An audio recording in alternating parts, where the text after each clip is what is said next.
ប្រទេសកម្ពុជាមានព្រឹត្តិការណ៍សំខាន់អ្វីខ្លះបានកើតមានឡើងនៅក្នុងសប្តាហ៍នេះយើងស្ដាប់វាសំណព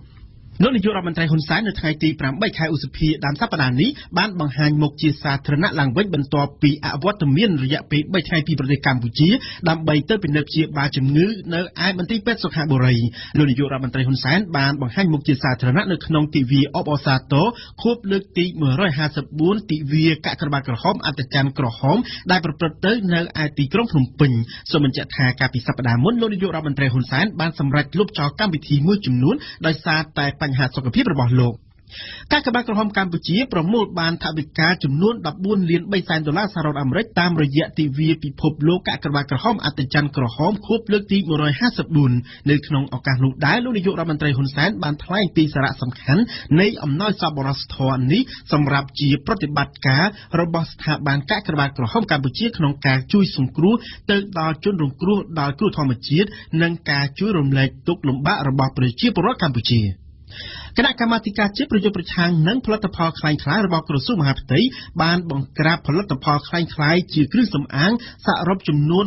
68តោននិងឃាត់ខ្លួនជនសង្ស័យដែលជាជនជាតិចិនវៀតណាមនិងខ្មែរផងដែរគ្រឿងសម្អាងคล้ายៗទាំងនោះបានបង្កផលប៉ះពាល់យ៉ាងធ្ងន់ធ្ងរដល់សុខភាពរបស់ប្រជាពលរដ្ឋខ្មែរនេះបើផ្អែកតាមការថ្លែងនៅក្នុងសន្និសីទកាសែតមួយកាលពីរសៀលថ្ងៃទី8ខែឧសភាសប្តាហ៍នេះរបស់លោកមីកសុផាណាអនុរដ្ឋលេខាធិការនិងជាប្រធានគណៈកម្មាធិការប្រយុទ្ធប្រឆាំងផលិតផលคล้ายៗនៃក្រសួងមហាផ្ទៃ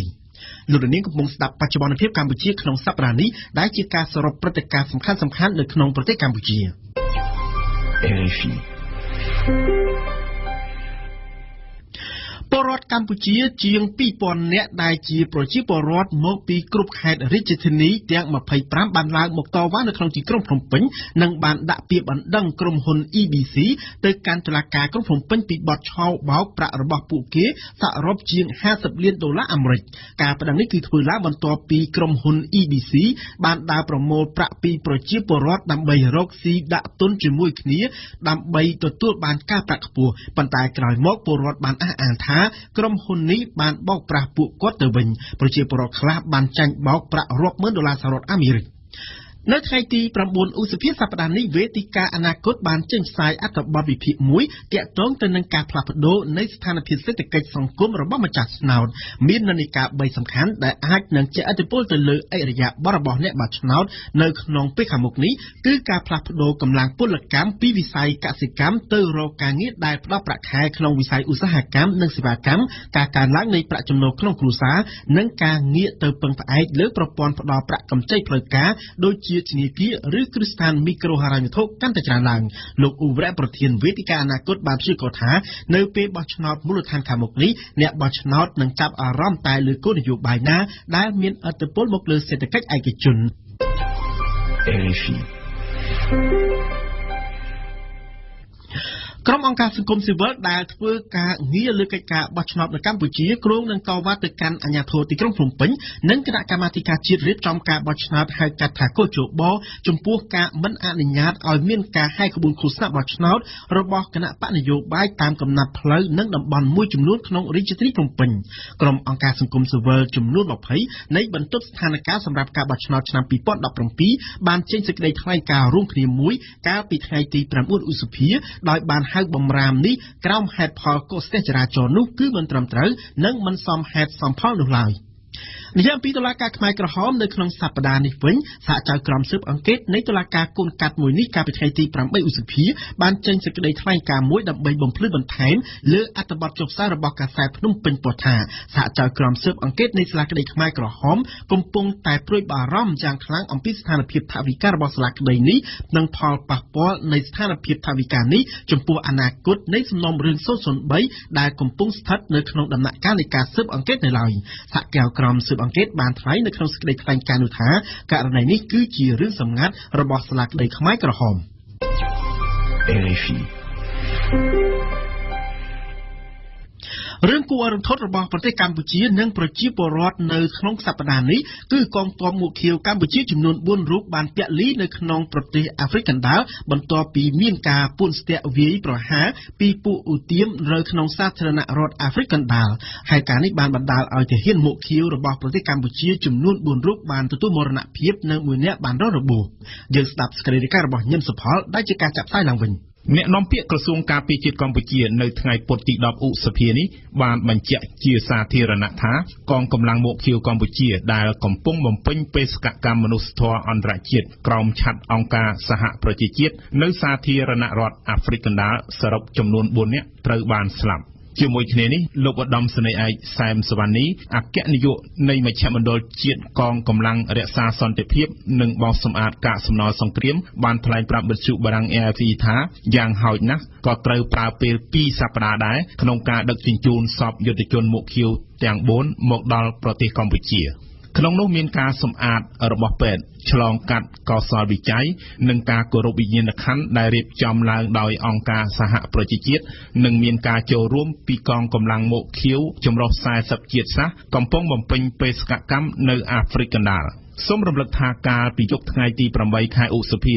នៅប្រទេសអាហ្វ្រិកកណ្ដាលត្រូវនឹងម៉ោង2ទៀបភ្លឺនៅប្រទេសកម្ពុជាមានហេតុការណ៍ពួនស្ទាក់វាយប្រហារដោយក្រុមឧទាមទៅលើក្បួនយុទ្ធដំណើរកងកម្លាំងមីនីស្ការបស់អង្គការសហប្រជាជាតិបណ្ដាលឲ្យកម្លាំងមួកខៀវកម្ពុជាស្លាប់នៅនឹងកន្លែងម្នាក់របួសម្នាក់និង3នាក់ទៀតបាត់ខ្លួនប៉ុន្តែអ្នកបាត់ខ្លួនទាំង3នោះត្រូវបានរកឃើញថាស្លាប់ទាំងអស់ក្នុងចំណោមយុទ្ធជនមួកខៀវដែលបានពលីចំនួន4នាក់ដែល2នាក់នៅលីវនៅឡើយនោះមាន3នាក់ជាកងវិស្វកម្មនិង1នាក់ជាបុគ្គលិកពេទ្យពួកគេជាប្រជាពលរដ្ឋរស់នៅក្នុងខេត្តសៀមរាបពោធិ៍សាត់កំពតនិងរាជធានីភ្នំពេញពីថ្ងៃជាប់គ្នាក្នុងសន្ទរកថាជាសាធារណៈលោកនាយករដ្ឋមន្ត្រីហ៊ុនសែនក៏បានថ្លែងឲ្យអង្គការសហប្រជាជាតិយកចិត្តទុកដាក់ទទួលខុសត្រូវនិងធានានូវសុវត្ថិភាពកងកម្លាំងមួកខៀវកម្ពុជាផងដែរជាមួយគ្នានេះលោកហ៊ុនសែនត្រៀមនឹងបញ្ជូនក្រុមការងារក្រសួងការពារជាតិទៅកាន់ប្រទេសអាហ្វ្រិកកណ្ដាលដើម្បីពិនិត្យកន្លែងកើតហេតុថាតើមានអ្វីកើតឡើងមុនពេលកើតហេតុជាបន្តបន្ទាប់ក្រសួងការពារជាតិក្រសួងការបរទេសសុទ្ធតែបានចេញលិខិតរំលែកទុក្ខគ្រួសារនៃសពយុទ្ធជនដែលបានពលីជីវិតនិងសម្ដែងនឹងការសោកស្ដាយរន្ធត់នៅហេតុការណ៍ដែលបានកើតឡើងចំពោះយុទ្ធជនរក្សាសន្តិភាពកម្ពុជានៅប្រទេសអាហ្វ្រិកកណ្ដាលសូមបញ្ជាក់ថានៅឆ្នាំ2016កម្ពុជាបានបញ្ជូនកងកម្លាំងរក្សាសន្តិភាពរបស់ខ្លួនប្រមាណ7,900នាក់ទៅបំពេញបេសកកម្មនៅប្រទេសស៊ូដង់ខាងត្បូងលីបង់ម៉ាលីនិងសាធារណរដ្ឋអាហ្វ្រិកកណ្ដាលក្នុងរយៈពេល11ឆ្នាំមកនេះកម្លាំងរក្សាសន្តិភាពរបស់កម្ពុជាបានស្លាប់8នាក់រងរបួស7នាក់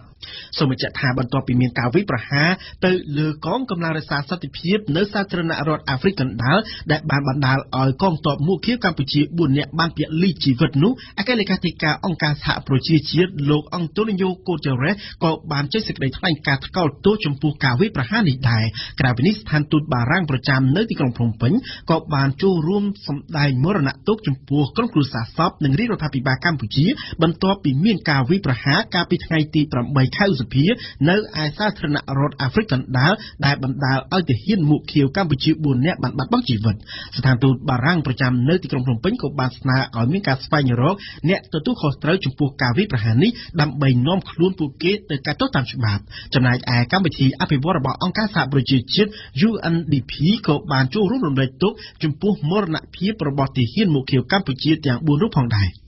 លោកនាងកំពុងស្ដាប់បច្ចុប្បន្នភាពកម្ពុជាក្នុងសប្តាហ៍នេះដែលជាការសរុបព្រឹត្តិការណ៍សំខាន់ៗនៅក្នុងប្រទេសកម្ពុជា RFI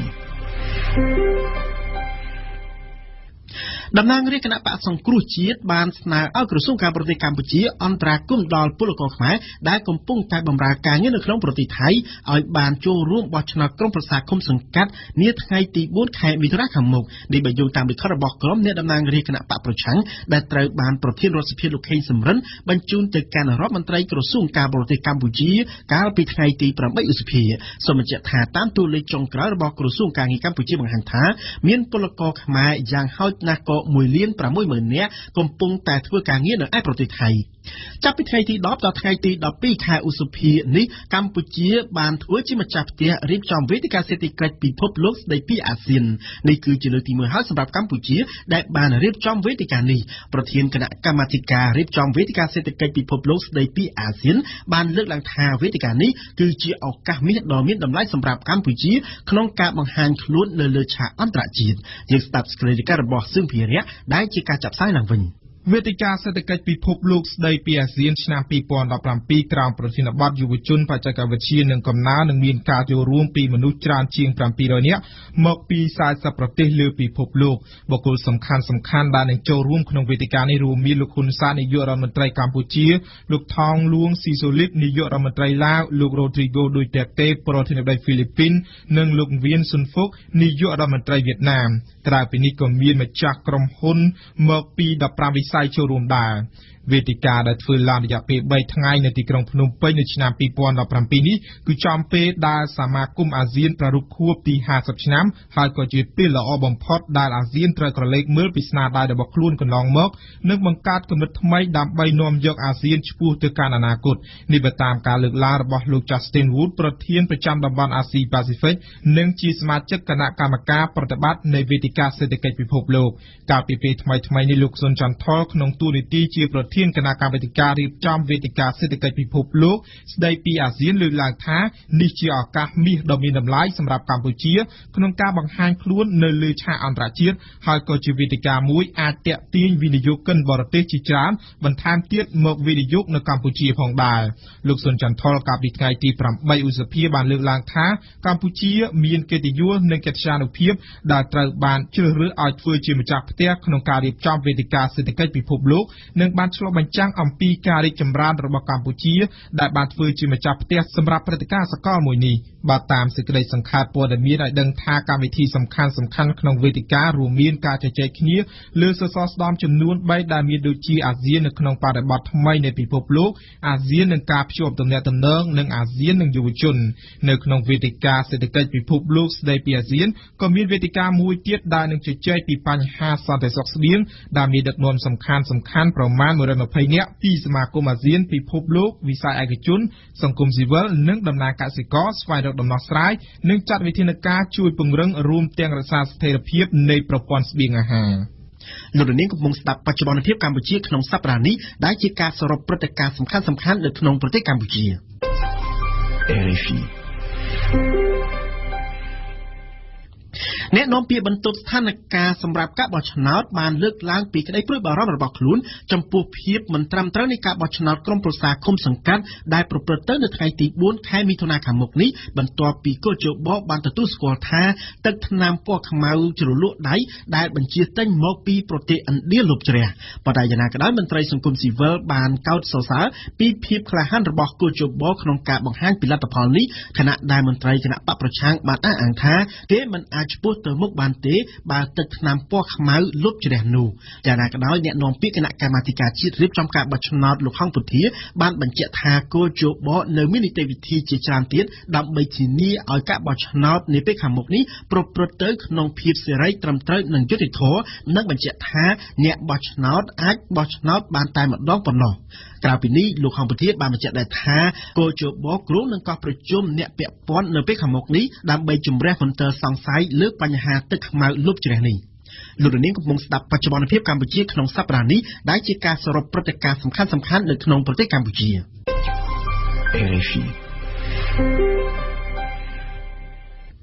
អគ្គលេខាធិការនៃអគ្គលេខាធិការដ្ឋានអាជ្ញាធរជាតិប្រយុទ្ធប្រឆាំងគ្រឿងញៀនកាលពីថ្ងៃទី10ខែឧសភាកន្លងទៅបានសម្ដែងក្តីព្រួយបារម្ភចំពោះការកើនឡើងនៃការដាំដំណាំអាភៀននៅក្នុងប្រទេសមហាអនុតំបន់ទន្លេមេគង្គដែលរួមមានប្រទេសកម្ពុជាចិនឡាវវៀតណាមថៃនិងប្រទេសភូមាការព្រួយបារម្ភនេះនៅចំពេលដែលពិភពលោកបានចាត់ទុកថាអាភៀនគឺជាគ្រឿងញៀនស្របច្បាប់